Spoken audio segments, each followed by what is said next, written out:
Tsiry Andriamantatsoa sy Malama andrasana ny 17 martsa ho avy izao indray ny didim-pitsarana.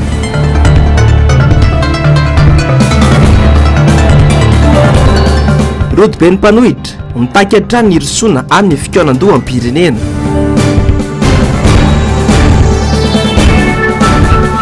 Ambotro Manjaka ho tsara ny vokabary 224 324. Zoma fa 17 ny volana febroary 324 manoatra ny araba tompoko lahy sy tompoko vavy mantsika rehetra izay manaraka ny fahitalavitry ny MBS amin'ity ariva ity.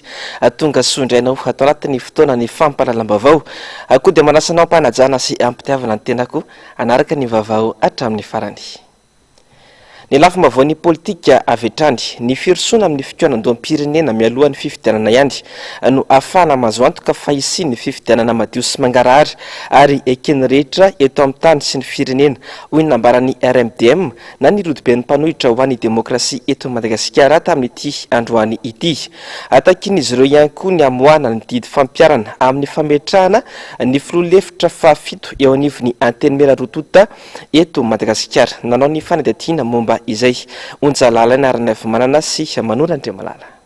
Nanamafy ny amin'ny tokony irosoana amin'ny fikaonan-doha-pirenena mba hisiany fifidianana madio sy mangarahara ny avy amin'ny rodoben'ny mpanohitra na ny RMDM androany. Tsy azo idivirana hoy ny avy amin'ity antoko ity ny firosoana amin'izay fikaonan-doha-pirenena izay manoloana amin'ny fomba fiasa mpitondra fanjakana amin'ny fanomanana ny fifidianana.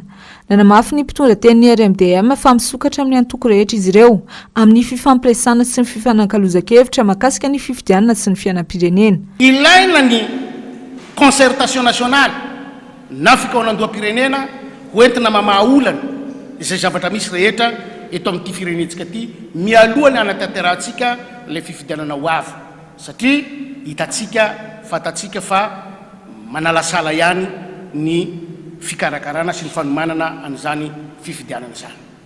Faharoa dia manolotra koa izahay point faharoa mba hananatsika fifidianana madio mangarahara ho ekeny rehetra no atao eto amin'ity firenena ity fa tsy fifidianana efa vao volavola na fifidianana efa vao manavy agny tsy fampierana no atao eto fa fifidianana izay madio mangarahara ekeny rehetra zay satria ny malagasy maro anisa no tompon'ny fahefana ka mendrika ny malagasy ny manana azo feno ifidy ka tsy isy olo tokony verezinjo eto na iza zay no ilaina antsika fifidianana madio mangarahara zay ekeny rehetra zay mba ho ny valiny fifidianana zay mba valiny mba tsy ampisy raorao na disadisa eto amin'ity tanindrazantsika ity.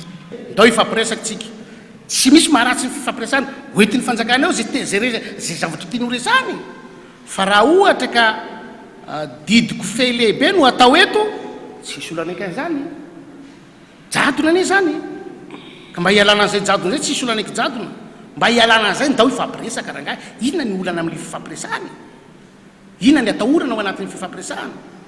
Ankoatr'izay dia mitaky ny amoahana ny didy fampiarana na ny décret d'application mahakasika ny fametrahana ny filoha-lefitra fahafito eny anivon'ny antemeram-pirenena sy ny antemeran-doha ihany koa ny avy amin'ny RMDM. Ho apetrakinay amin'ny fomba ofisialy eny amin'ny antemeram-pirenena sy ny antemeran-doha ny vice-président fahafito amin'io androm-panjakana io araky ny voalaza ny lalàna. Dia ho hitatsika eo na hoarana zay lalàna zay na tsy hoarana zay lalàna zay fa ny angatana fanjakana dia ny amoaka an'ilay didy fampiarana na décret d'application fa ho tanterahanay izany lalàna zay omeny lalàna fahefana omeny lalàna anay zay ho apetrakinay ny 7e vice-président eny amin'ny anterimeran-doha sy anterimeram-pirenena. Avoa ny décret d'application dia ho hitatsika eo.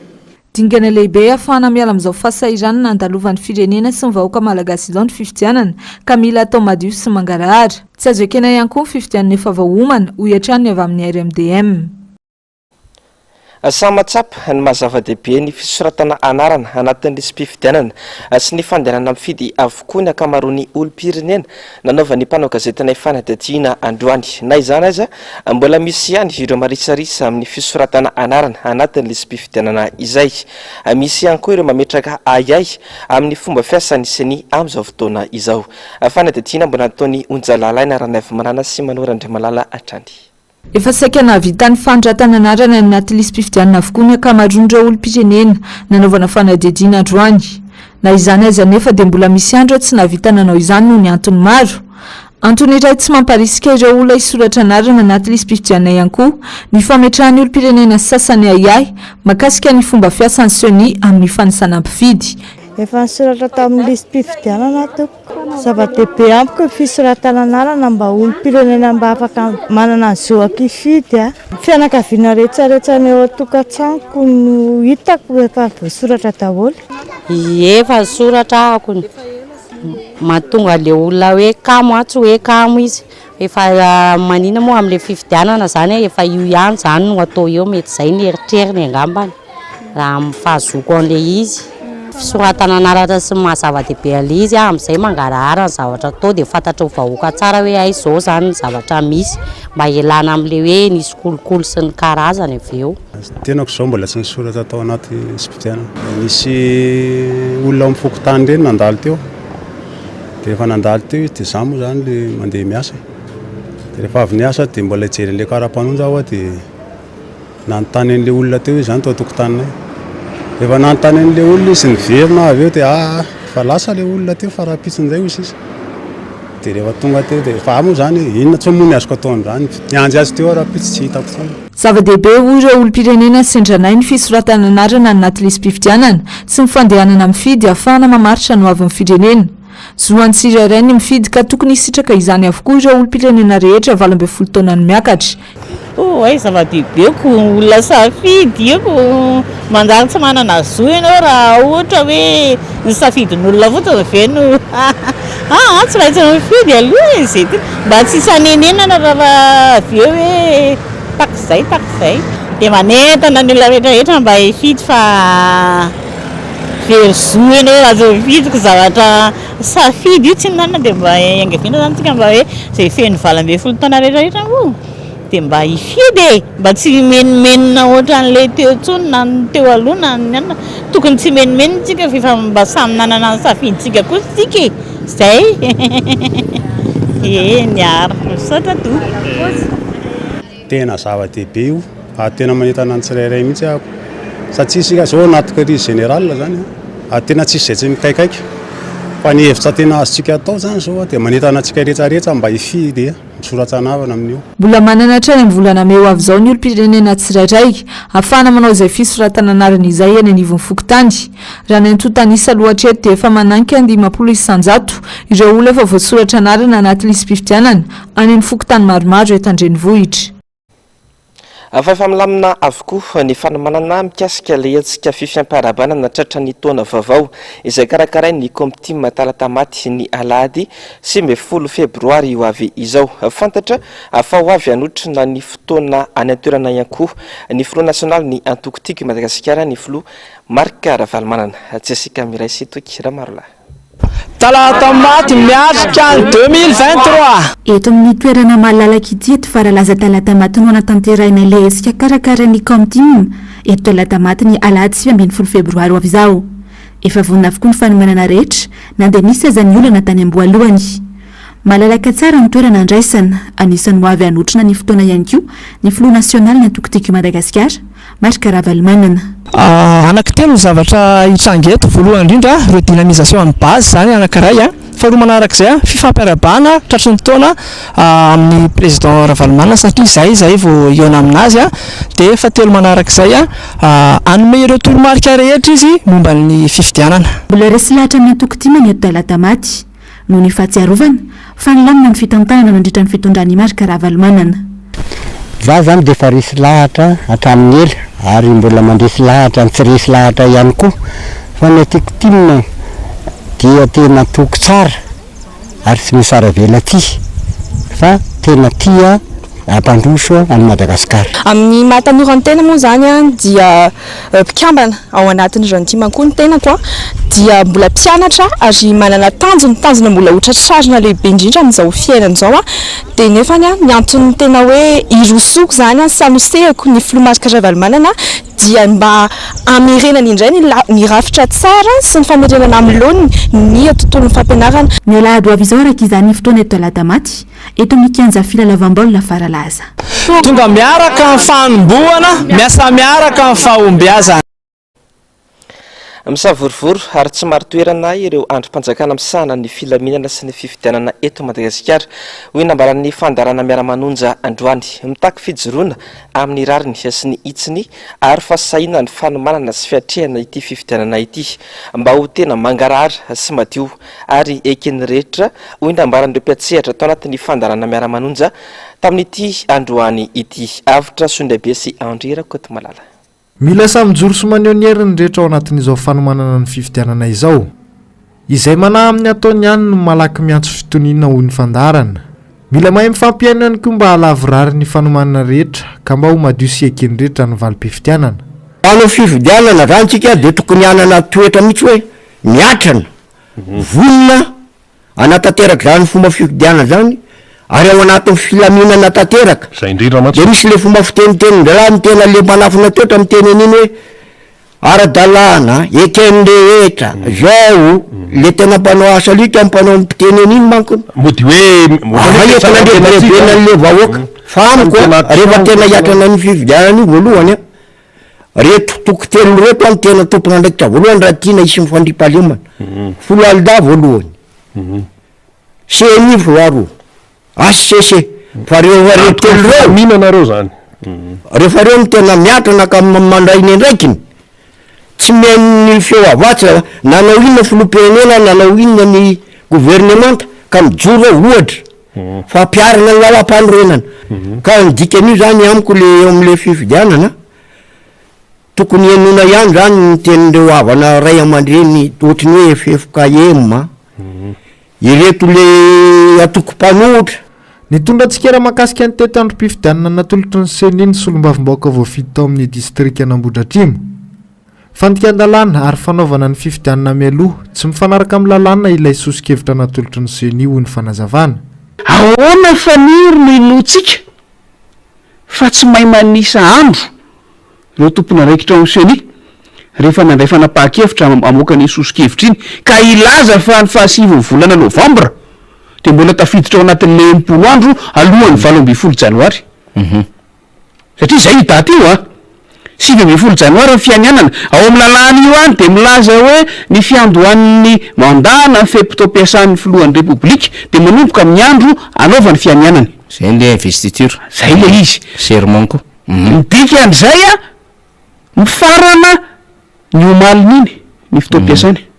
Zay ny lojika indrindra ho antsika rehefa mijery calendrier. Ity nefa araka voalaza faniry teo mangalatra 10 andro meloa. Efa midika nge zany fa efa tsy manaraka voalaza ny lalàna na dia io sosikevitra omen'ny seni io ary tsy manaraka ny voalaza ny lalàna fa mazava be ny tenin'ny faniry teo efa fifidianana mandeha meloa io melohan'ny fotoana na élection anticipée hoy ny fiteny frantsay ary ny fialana amin'izay voalaza ny lalàna voalaza ihany koa zany dia tsy maintsy misy antony manokana motivé zay vo afaka mivaona amin'izany dia gagitsika hoe zany rehetrarehetra zany no mitranga kanefa na ny mpivory tao amin'ny seni tompony raikitra rehetra ao amin'ny seni na lay filohan'ny seni na lay amin'ny fitsarana avy momba ny lalam-panorenana dia samy minimikipy ho avy averiko za tsy mino mihitsy tsy hitan'io za tsy mahay ninino ty ara mahita an'izany fa minimikipy manao fanahiniana ao anatin'le izy dia ilaza rehefa avy ao fa manara-dalàna ny fanatanterahana le fifidianana sa zay le teniko teo misy fanahiniana atao ao anakorotana dia rehefa avy ao tsy nanaraka ny lalàna io dia avy eo misy famerenana ny dingana rehetrarehetra sy fandaniam-potoana ao amin'ny fiatrehana an'izany fifidianana zany. Nanatsoaka ny fitoriana any Tsiry Andriamantatsoa tamin'ny raharaha nanenjehana azy ny orinasa Jirama. Nampiakatra ny raharaha momba ny Pombele Moramanga izay nampiangana azy kosa i Mahery Manandafy tany amin'ny cour d'appel. Samy niakatra fitsarana androany ireo raharaha anankiroa ireo ka ny 17 ny volana Martsa ho avy zao no samy andry ny didim-pitsarana mahakasika ny raharahany ireto mpisintona lakolosy anankiroa ireto. Ando Miaratina sy Manora Andriamalala. Tsy afa-po tamin'ny valim-pitsarana momba ny raharaha nanenjehana azy ka nahazo ny sazy miantona sy fandoavana lamandy antapitrisany maro i Mahery Manandafy ka nampiakatra ny raharaha tany amin'ny cour d'appel. Ny volana janoary 2022 lasa teo Ratsaivina nanao filazana miendrika fanontaniana tamin'ny tambazotra antserasera Facebook i Mahery Manandafy momba ny fahatapahany Pombele Moramanga. Nivadika indraina nefa izany tany amin'ny fitsarana ka nilazana azy ho mpanaparitaka vaovao tsy marina. Voapangahona ny Ratsira mpitondra fanjakana ihany koa anefa izy ka nahazoany ireo sazy ireo. Niakatra fitsarana androany ny raharaha ka andrasana ny 17 Martsa izao ny didim-pitsarana mahakasika izay. Fiampangana roa mantsy no nahazo azy tamin'io le resaka pont sy resaka hoe maniratsira olo-panjakana ambony dia tsy izy afa filohan'ny République zany. Rehefa noenono Mahery dia nanda izy ale fiampangana voaloha le resaka pont fa nanaiky izy ny fiampangana faharoa izay niantona ozy izy dia efa raha mitady motif ianareo anagadrana satria nareo te anagadra mafy dia aleo mba motif mavesavesatra no anagadrana fa tsy resaka hoe pont resaka tetezana resaka fanontaniana dia anagadrana dia zay moa zany ny antony ary nanaiky izy tsy nanda mihitsy izy hoe tsy naniratsira le filohan'ny République. Sazy azo no moa zany tamin'io dia fiampangana voalohany 600 000 ariary d'amende avec 6 mois de sursis, 900 000 ariary ny amende dia 6 mois de sursis dia le fiampangana faharoa 6 millions d'ariary ny amende dia zay moa zany ny ampiakarany an'ilay izy satria aminay ilay izy tsy mifanaraka loatra amin'le vesatra le zavatra nataony zany le vesatra nahazo anazy. Valin'izay moa zany mbola tsy mivoaka androany ny didy fa amin'ny 17 mars 2023 zao no mivoaka ny didy atao fitsarana atao amin'ny cour d'appel. Niakatra fitsarana androany ihany koa ny raharaha nitoriany orinasa Jirama ny Tsiry Andriamantasoa.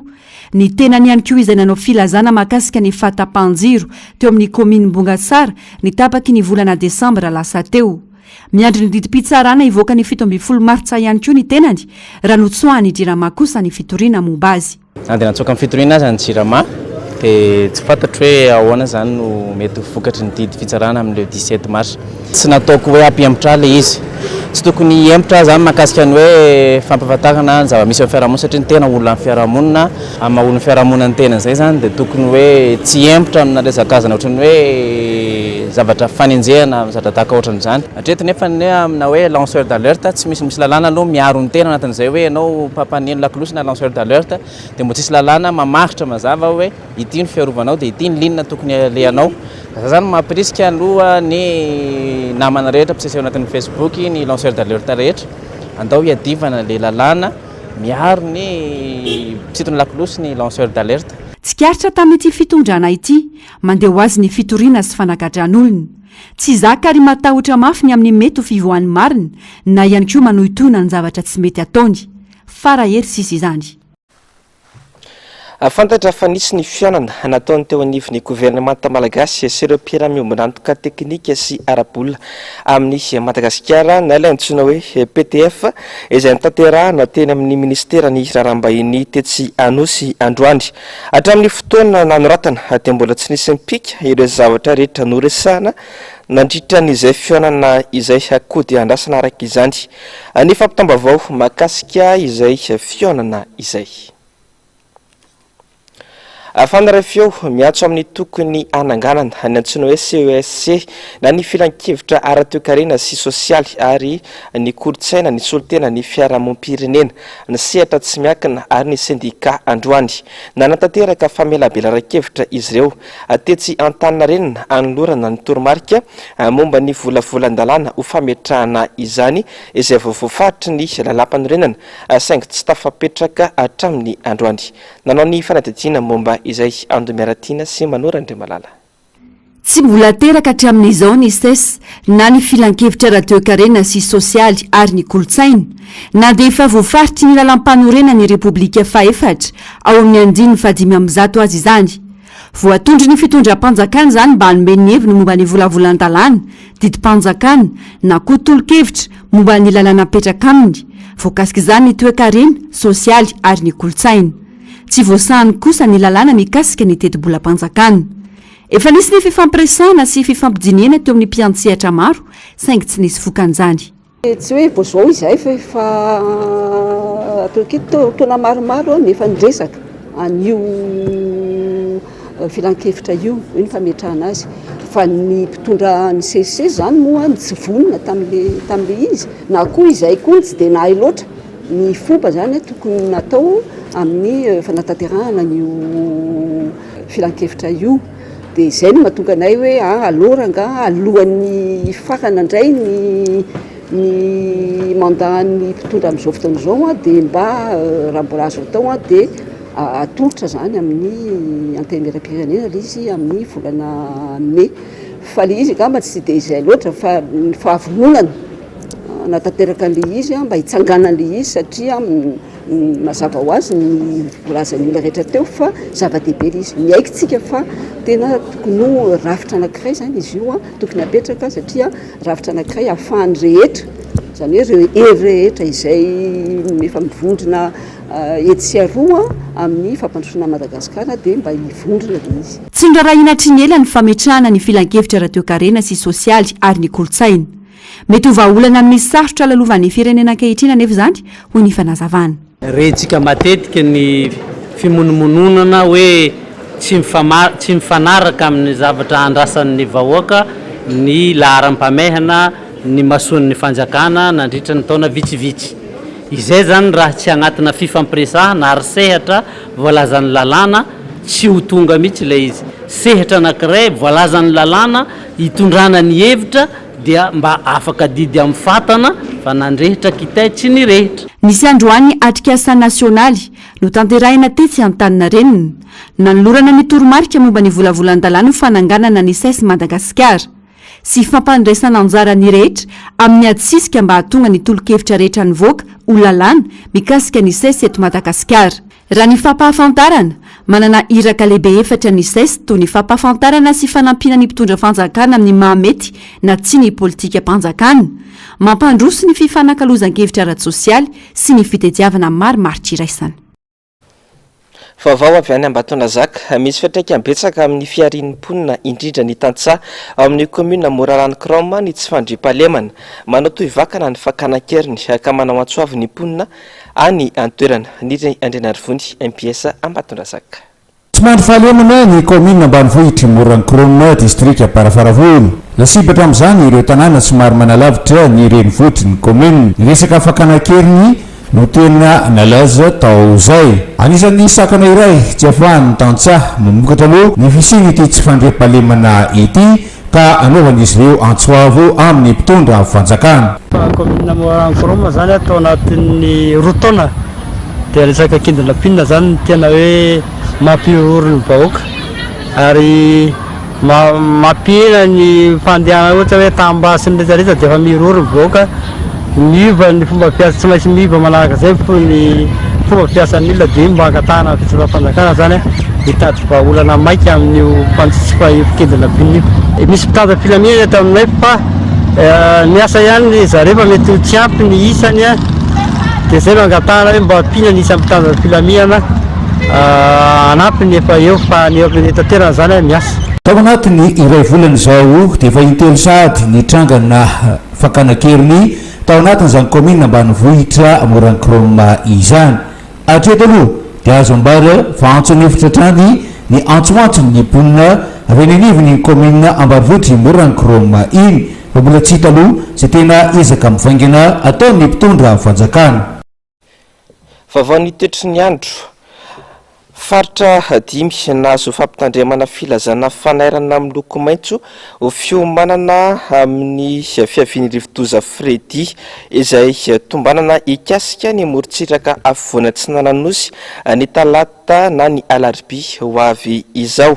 Mbola ora-pahavaratra no nisy teto amintsika omaly sy ny androany. Hoy nambarany sapana mpamantatra ny mety ho toetry ny andro malagasy. Tsy mbola misy fiantraikany amin'ny toetry ny andro eto amintsika ny fisiny ity rivo-doza ity. Ando Meratina Manora Andriamalala.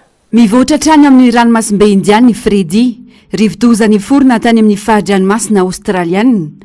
Tany amin'ny 4,720 kilometatra atsinanana somary avaratra atsinanana ny Toamasina no nisy ny Foibendy ny maraina teo. Mikisaka miakandrefana izy ka mahafaka 720 kilometatra isan'ora. 570 kilometatra isan'ora ny rivotra entiny, izay rana tafiotra 570 kilometatra isan'ora. Any amin'ny talata na alarbiany izy no vinavinainy ikasika ny morontsiraka voany atsinana nosy. Mbola ny oram-pahavaratra no nisy teto amintsika io maliny, tsy mbola misy fiantraikana amin'ny toetrandro ny fisiny ity rivo-doza ity. Ny toetrandro dray ho an'ny eto Madagasikara dia mbola tsy misy aloha ny fiantraikany ity rivo-doza ity zany amin'ny ankapobeny.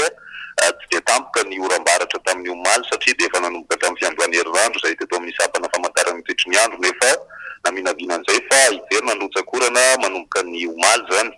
Dia raha atao jeritotika iny zany amin'ny ankapobeny dia ny oram-pahavaratra no tena toerana atao anatin'iny fa tsy orana avy any amin'ilay rivo-doza koa, satria ny rivo-doza araka ny efa nolazaina teo aloha dia any amin'ny 720 kilometatra atsinanany morontsiraka no misy azy amin'izao fotoana izao. Araka izany, anatin'ny vanim-potoana isy ny rivo-doza isika amin'izao fotoana izao, efa somebiseby amin'ny fiatrian'izany ny ankamaroan'ny tokantrano. Misy kosa ireo tsy afaka manao na inona na inona manoloana ny fahasahiranana na mahafantatra ny mahazava-dehibe izany aza. Mahafoan'ny mponina aloha fiatrehana amin'ny rivo-doza, ny fanambarana ataonay izao tsindriana ny tafo dia ny ankizy tsy avela mivoaboaka rehefa tonga ny rivo-doza raha tsy mianatra. Fa raha mbola mianatra izy dia mbola alefa mianatra, fa rehefa mamoaka amin'ny fanjakana tsy mianatra dia tsy avela mivoaka. Dia efa miomana foanako, efa miomana amin'ny tafontrano sy ny sakafo ohatr'izany. Ilay fiomanana aloha tsy hoe efa atao tsara fa mila miomana foana zany ianao tsy cyclone nge isa-taona misy foana. Misy hoanomanina hoe tsindrio anina ny tafo, tsindriana ino ty le any reny, kitapo tsomasy anina le misy vato reny ny tafo. Dia izay ponina nge eo amin'le fidadavana le ara-tsakafo mihitsy e. Fa tsy le mbola le cyclone iny nge tsy maintsy hoaha foana iny.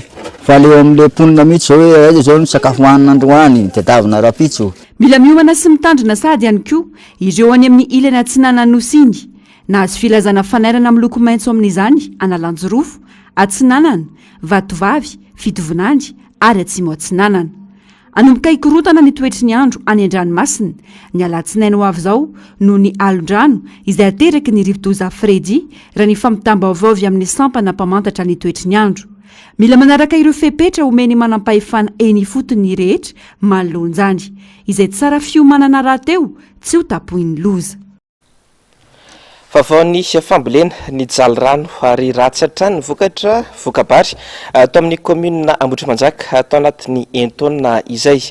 Amin'ity tompamokarana ity kosa ho tsara ny vokatra raha ny tomba ny ben'ny tanàna araka ny angom-baovao nataony Jessica Miray sy Toky Ramarla. Anisan'ny ahafantarana ny commune Ambohitrimanjaka ny volovary, manana tanimbary manodidina ny 4,4 hektara ny commune. Tao anatin'ny entaona ny fizay ratsatra ny vokabary noho ny tsy fampiny fotodrafitrasa mandrindra ny rano toy ny taboaka sy ny tohadrano ohatra. Betsaka tamin'ny tanimbary araka izany ny tsy voaketsakory. Anatin'ny entaona be dia be ny ampahatambary tsy voavola aloha. Faharoa maivana amin'ny volovary satria tsy ampy ny rano. Ny vary aloha mantsy zany dia miankina tsara amin'ny rano eny an-tanimbary ny vokatra azo sy mikarakarana tanimbary.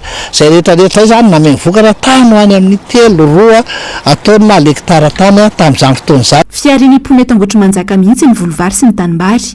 Ankoatran'io hoanina dia mivarotra amin'ny mpanangom-bokatra mihitsy ny mpamboly eto. Misy ny avy any Ambatolampy Atsirabe mihitsy aza ny maka vokatra ety. Vinavinaina vokatra 4 hatramin'ny 5 taona isaky ny hektara ny tanimbary eto Ambohitrimanjaka. Amin'ny tampamokarana 2,23 3,23 ity. Resaka fanatsarana ny barazy fampidirana rana, kanal fitarihana rana ary indrindra taboaka ho izay tena président fampidirana rana avy any Kipa Sisona manondraka ny tanimbary. Dia zany hoe medveda zany raha nitsakaina tamin'ity topambolena araiky am'roapolo sy roa am'roapolo sy telo am'roapolo sy roa arivo tya de zao hitatsika zao nivokatra miverina mivokabary a voaketsa zato isanjato ny tambary a fendrano tambary zany hoe io fiarina sy fiveloma amin'ny valopolo isanjato io zany a manomboka zao de miverina ara-dalàna ary nafapoa anay mpikarakara fitantarana fiadina tanàna Ambotra Manjaka ary nafapo koa ny vahoaka Ambotra Manjaka say mivelona sy miara amin'ny tanimbary io. Ezaka nataon'ny komina Ambotra Manjaka androany ny vola azo manamorona ny digy sy ny tanimbary ahafahana miaro ny lalatokana mampifandray ny komina. Zanakazo 300 no novolain'ny komina sy ny mpiara-miasa aminy androany. Ny vaovao maresaka iraisam-pirenena olona roa indray no avitry ny mpamonjy voina androany atao amin'ny tanana iray atsimon'ny Turkia. Tapa-bolana teo eo no nitrangan'ilay horohorontany mahery vaika tsy kivy fa mitombo hatrany ny herim-pony ireo mpamonjy voina anavitra ireo heverina fa mbola veronaina any ambany tany any Syria sy any Turkia. Avitra Sundrabe Mathieu Prince eo amin'ny sariny Euronews. Raika ambe folo andro aty aorian'ny horohorontany mahery vaika nisy tao Syria sy Turkia mitoy ny fikarohana. Tovovavy fito ambe folo taona sy tovolahy iray hafa no velonaina somatsara ao Karaman Mara any atsimon'ny Turkia. Ity tranga ity dia manome herim-po sy fanantenana ho an'ny mponina any an-toerana. Fa indrindra ihany koa ireo mpamonjy voina izay tsy mikely soroka hatramin'ny androany amin'ny fitadiavana ireo olona mbola tavela any ambanin'ny trano. Mitohy hatrany ny fanampiana ireo Turka Syrianina manoloana ity loza voajanahary ity. Nilaza tao amin'ny Twitter ny sekretera jeneralin'ny ONU Antonio Guterres fa fotoana izao anampiana izao tontolo izao ireo firenena roa ireo toy ny fanampiana efa natao hatray ka nanao antso amin'ny fanampiana harama olona mitetina ray lavitry $1 ho tantsoroka ho an'ireo trabony tsy manan-kialofana amin'izao fotoana izao ny tenany. Raha nitatotra vonjomaika ofisialy nivoaka farany dia efa tafiakatra 4,7 alina mahery ny fitambaran'ireo olona namony eny tany Turkia sy Syria tamin'ity horohorontany ity. Ankilany mitohy hatrany ny firaisakin'ireo mpamonjy voina amin'ny fikarohana ao amin'ireo firenena lehibe roa ireo. Dia izay ihany koa ry tompoko lahy sy tompoko vavy nentiko manakatona ny fotoana fampirahalam-baovao tamin'ity androany ity. Isaoraka ianao nanaraka izany hatrafarany ny fandarana ahoana marina ary ny fandarana Global News tahaka ny mazatra izay ny fandarana anankiroa arahinao aorin'izao fotoana ny fampirahalam-baovao izao.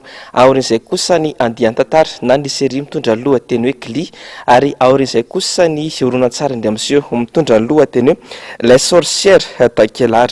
Ny sampana fampirahalam-baovao dia misaotra anao nanaraka ny vaovao hatramin'ny farany mametraka ny veloma mandrapitafa ho amin'ny rampitso indray. Veloma tompoko.